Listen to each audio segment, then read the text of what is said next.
बहुत ध्यान से सुनिए सब लोग। तो जयपुर के राजा की पुत्री मदन मोहन जी की सेवा करती थी। मदन मोहन जी कोई लाड़ लड़ाती, पूरे दिन उन्हीं को सजाती रहती, उन्हीं का श्रृंगार करती, सेवा करती। राजा स्वयं गोविंद देव जी की सेवा करते और उनकी जो पत्नी थी वो गोपीनाथ जी की, मतलब पूरा परिवार ही तीनों ठाकुर की सेवा करते थे। अलग अलग भवन में, अलग अलग महलों में ठाकुर जी विराजते थे। तो राजा की पुत्री का विवाह हुआ करौली राजस्थान में, जहां मदन मोहन जी अभी विराजते हैं। तो राजा की पुत्री का जब विवाह हुआ तो पुत्री से राजा ने कहा, बिटिया ये बताओ तुम्हारा विवाह है, तुमको हम दहेज में क्या दें? वैसे तो हमने सब दिया, लेकिन फिर भी तुम्हारी कोई इच्छा हो तो मांगो। उसने कहा, पिताजी मुझे सबसे ज्यादा प्रेम श्री मदन मोहन जी से है। आप माता जी और पूरा परिवार गोविंद देव जी गोपीनाथ जी की सेवा किया करो, मदन मोहन जी को मैं ले जाऊं अपने साथ, अपने ससुराल में इनकी सेवा करूंगी। बड़ी अच्छी कथा है, ध्यान से सुनना। राजा रोने लगा, अपनी पुत्री के चरणों में सिर झुका के बोला, मुझे क्षमा कर दे पुत्री, तू जो मांगेगी सो दूंगा, पर ये मेरे हृदय है, मैं इनको नहीं दे सकता। मैं वृंदावन से मुगलों से बचा करके इनको लेके आया हूं। वैसे तो ठाकुर जी को बचने की कोई आवश्यकता, ठाकुर जी कृपा करके आए हैं जयपुर में राजा के ऊपर, पर इनको देख करके मेरे प्राण बचते हैं। तू जो मांगेगी सो दे दूंगा। पर मदन मोहन जी बोले, पिताजी गोविंद देव जी गोपीनाथ जी हैं ना आपके पास में, मदन एक ठाकुर जी मुझको दे दो। यहां राजा की जिद हो गई, नहीं दूंगा। पुत्री की जिद हो गई कि मुझे तो चाहिए, नहीं तो मैं विदाई नहीं होंगी।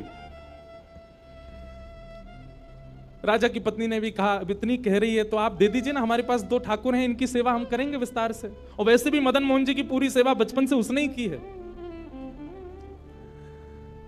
तो राजा ने एक प्रस्ताव रखा, बोले अच्छा पुत्री एक काम करते हैं। बोले क्या? मैं तेरी आंख पे पट्टी बांधूंगा और आंख पे पट्टी बांध करके मदन मोहन जी जैसे 7 स्वरूप तेरे सामने खड़ा करूंगा, जिनमें से 6 स्वरूप जो होंगे वो मैं बनवाऊंगा और 1 स्वरूप वास्तविक मदन मोहन जी होंगे। आंख पे पट्टी बांध करके तुझे स्पर्श करके अगर तूने असली मदन मोहन जी को पहचान लिया तो मैं ये मान जाऊंगा कि तू नहीं, ठाकुर जी तेरे संग जाना चाहते हैं। ठाकुर जी की इच्छा पता चल जाएगी। तो राजकुमारी बोली, ठीक है आप ये प्रयोजन कीजिए।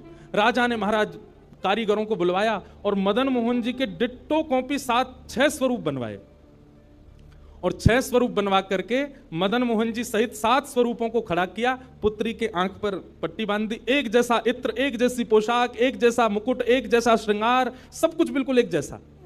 और कहा, पुत्री अब तू इनमें से जो 7 में से पहचान लेगी, अगर असली तेने पहचान लिए तो मैं तेरे संग भेज दूंगा। उसने हाँ तो बोल दिया, लेकिन वो कांपने लगी, घबराने लगी।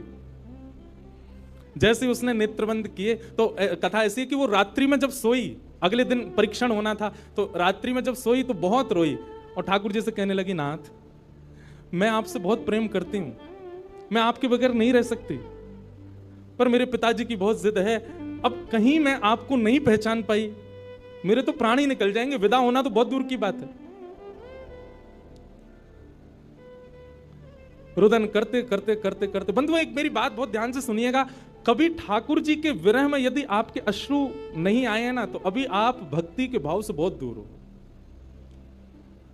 आपको वृंदावन जाना अच्छा लगता है, वृंदावन में घूमना अच्छा लगता है, राधा राधा नाम ध्वनि पर झूमना अच्छा लगता है, कथाएं प्रवचन सत्संग बढ़िया लगते हैं, ये सब एक प्रथम सोपान, प्रथम सीढ़ी है, पर प्रमुख सीढ़ी तो भजन मार्ग या भक्ति पथ की विरह है। अगर वो आपके चित्त में कभी ठाकुर जी के लिए नहीं आया है तो अभी आप बहुत पीछे छूटे हुए हो। रात भर रोती रही और रुदन करते करते, नाथ मैं कैसे पहचानूंगी कि आप सत्य कौन से हो। मदन मोहन जी उसके स्वप्न में आ गए और स्वप्न में आकर के बोले, तू चिंता मत करे, तेरो ही मन ना है मोह ले जावे को, मेरो भी मन है रो तेरे संग जावे को। अरे जे सब मेरी सेवा तो करें, पर तेरी जैसी सेवा तो कोई करेगा ना, मेरो भी बड़ो मन है तेरे संग चलवे को। तो उसने कहा, तो नाथ कुछ कृपा तो करो। बोले हाँ मैं एक काम करूंगा। बोले कहा, तू सबरे स्वरूपन को जब स्पर्श करेगी ना, तो असली मदन मोहन जो मैं हूं, तू मेरे हाथन को स्पर्श करियो। तो हाथ कैसे? ऐसे। ठाकुर जी त्रिभंग लली ठाकुर जी हैं, तो ठाकुर जी बोले तू मेरे हाथन को स्पर्श करियो तो जितने मेरे अन्य स्वरूप हैं 6 वो तो ऐसे ही रहेंगे, लेकिन जैसे ही तू वास्तविक मेरे सामने आवेगी सो मैं अपनी इकन्नी उंगली उठा दूंगा, अपनी कोने वाली उंगली उठा दूंगा।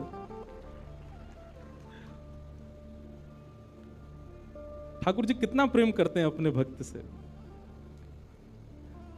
ठाकुर जी बोले मैं अपनी इकन्नी उंगली उठा दूंगा और तू स्पर्श करती करती मेरी जैसे इकन्नी उंगली उठे वाकू पकड़ लियो और तुरंत पिताजी से कह दियो जय रे मदन मोहन जी, मैं चल दूंगा तेरे संग। अब तो दूसरे दिन वो पिताजी के पास गए, पिताजी जल्दी करिए कब चलना है कब। बोले तुझे तो इतना विश्वास है जैसे तू वास्तविक में मदन मोहन जी को ले ही जाएगी, लेकिन बिटिया तू भी याद रखियो मैंने ऐसे स्वरूप बनवाए हैं कि कोई बता ही नहीं सकता कि असली मदन मोहन कौन से। बोले पिताजी आप सन्मुख पधराओ तो। महाराज भीड़ लग गई देखने वालों की, पूरा राजभवन इकट्ठा हो गया जयपुर का। 7 स्वरूप विराजमान हुए।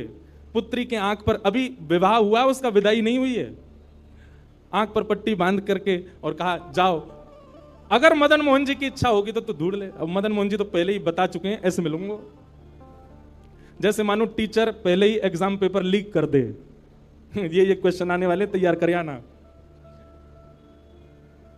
उसने जाकर के जैसे स्वरूप स्पर्श करने प्रारंभ किए, पहला बोले ये नहीं है, दूसरा स्पर्श किया ये भी नहीं है। ठाकुर जी खड़े थे 5वीं पंक्ति में, 5वें वाले थे। तीसरे स्पर्श किए, बोले ये भी नहीं है। चौथे किए, बोले ये भी नहीं है। जैसे ही 5वें का स्पर्श किया और मुखमंडल का स्पर्श किया, गले का स्पर्श किया, वक्ष का स्पर्श कर, जैसे ही ठाकुर जी की भुजा पकड़ी सो ठाकुर जी ने अपनी कन्नी उंगली हिला दी और जैसे ही कन्नी उंगली हिलाई उसने तो पिताजी यही है मदन मोहन जी। आहा, राजा के तो नेत्रों से आंसू गिर गए, चरणों में गिर गए, उठ करके अपनी बिटिया को गले से लगा लिया, कान में बोले बोले मैंने कन्नी उंगली हिलते हुए देख ली मुझे ये बात पता चल गई है कि भैया तेरी जिद नहीं है इनको ले जाने की, इनकी भी जिद है तेरे संग जाने की। और महाराज गाजे बाजे रथ में आरूढ़ करके श्री मदन मोहन लाल जी करौली राजस्थान को प्रस्थान किए। बोलो मदन मोहन लाल की। बिहरत निस दिन कुंज गलन में ब्रज जन मन सुख धाम। मदन मोहन को रूप निरख के, मदन मोहन को रूप निरख सनातन बलि बलि जाए। वृंदावन प्यारो वृंदावन, श्री वृंदावन मेरो